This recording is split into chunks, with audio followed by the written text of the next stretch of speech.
Olá, tudo bem com vocês? Espero que sim, né?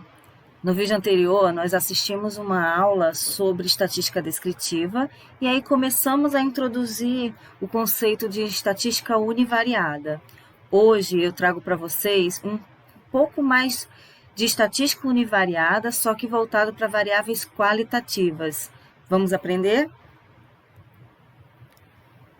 Bom, lá no outro vídeo eu comentei que a forma de analisar estatisticamente e a forma como descrever uma variável qualitativa seria a partir de tabelas e gráficos. E aí eu trago aqui um exemplo para vocês sobre como montar uma tabela de frequência para uma variável qualitativa. Observe que aqui vocês têm o tipo sanguíneo e aí eu vou contabilizando quantos indivíduos têm o tipo sanguíneo A positivo, quantos têm o tipo sanguíneo A negativo e assim por diante. Então, vocês observam que esse laranjinha aqui, que está circulado aqui, é a frequência absoluta, é a contagem de indivíduos com cada um dos tipos sanguíneos. Logo ao lado, você tem a frequência relativa percentual, né? Na verdade, é simplesmente você pegar a frequência absoluta e dividir pelo total e multiplicar por 100. Óbvio que esta coluna aqui, no final, vai somar 100, porque são 100%, totalidade, né?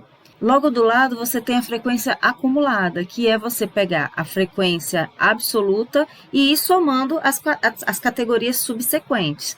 Por exemplo, a primeira categoria é o número de pessoas que tem o tipo sanguíneo A positivo. Então, você repete a mesma frequência.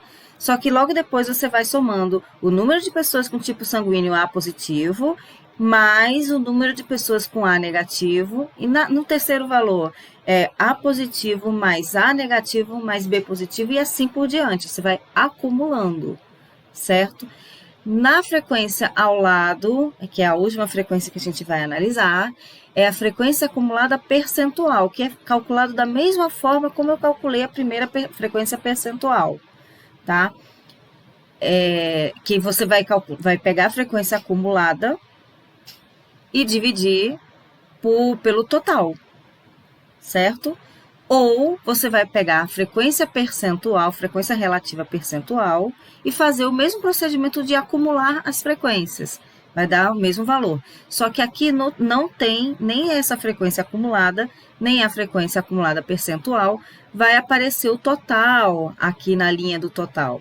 Porque o total vai equivaler à última categoria, certo? Então, a última categoria na frequência acumulada percentual vai ser sempre igual a 100. E aí vai uma dica, hein? Se não der 100, é porque algum cálculo no meio vocês fizeram errado. Uma outra forma de analisar as variáveis qualitativas é a partir dos gráficos, como eu tinha falado no vídeo anterior. O primeiro gráfico que a gente vai falar é sobre o gráfico de barras, que ele é representado por barras, e essas barras representam as frequências absolutas ou relativas de cada categoria. Então, cada barra representa uma categoria, e a altura da barra ela representa a frequência ou absoluta ou relativa daquela categoria. Agora, essas barras elas podem ser horizontais ou verticais. Então, qual escolher? Então, tem algumas dicas, né, que não é regra, mas são diquinhas que vocês podem usar na hora de montar o seu trabalho. Por exemplo, as barras horizontais ela é muito usada quando os títulos os nomes das categorias é muito extenso, que aí acaba não cabendo na folha, né, na tela, e aí fica mais elegante você fazer um gráfico de barras horizontais. E quando eu uso as barras verticais?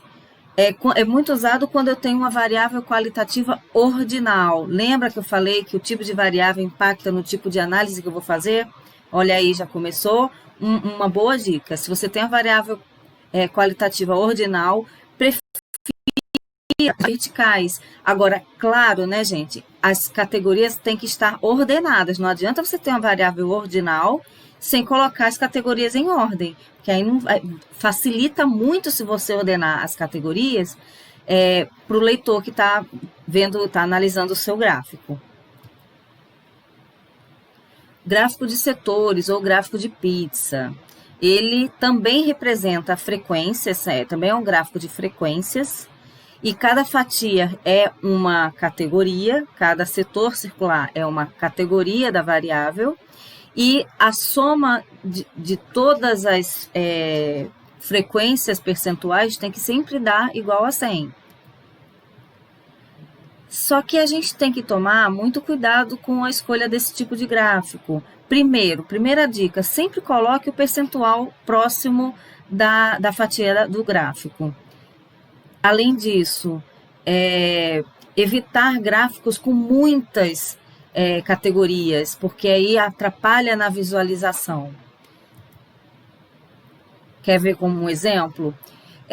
Imagina esses 3 gráficos que aparecem na sua tela. Um deles tem uma fatia da pizza, uma fatia do gráfico maior do que as outras. Vocês conseguem enxergar qual é a maior fatia comparando os 3 gráficos? É difícil, né? Então, quando vocês têm gráficos com uma variável com frequências muito parecidas, evitem usar gráfico de pizza, porque fica mais difícil de visualizar essas diferenças entre as categorias, entre as frequências das categorias. Detalhando mais ainda esse exemplo, olha só. Aqueles 3 gráficos que estavam no slide anterior, eles também estão representados aqui logo abaixo por um gráfico de barras. Olha como no gráfico de barras fica muito mais compreensível.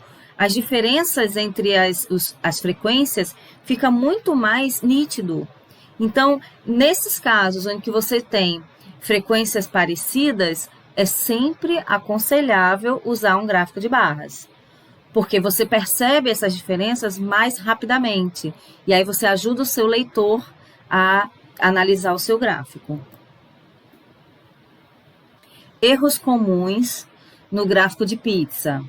Quando vocês usam gráfico 3D, pelo amor de Deus, não façam isso, a não ser que a terceira dimensão realmente seja uma informação. Se a terceira dimensão foi colocada ali só para fins de design, para ficar mais bonito, não use, porque atrapalha a compreensão do gráfico, a visualização do gráfico. Legenda ao lado que não está referenciada diretamente em cada setor. Às vezes você coloca, eu vou ajustar as cores do gráfico e aí a legenda fica com uma cor diferente, ou então ela fica muito distante da fatia da pizza. Isso atrapalha muito também a visualização do gráfico.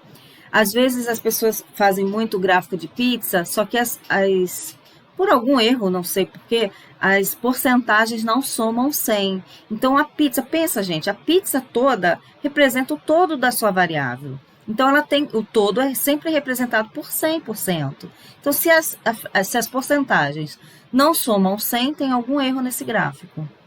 Quando você também faz uma pizza, um gráfico de pizza com muitos itens, acaba que fica difícil você enxergar as diferenças entre as fatias.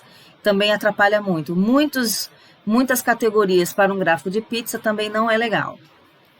E muitos gráficos de setores, muitos gráficos de pizza na mesma imagem, uma do lado do outro, também fica muito poluído, também não aconselho.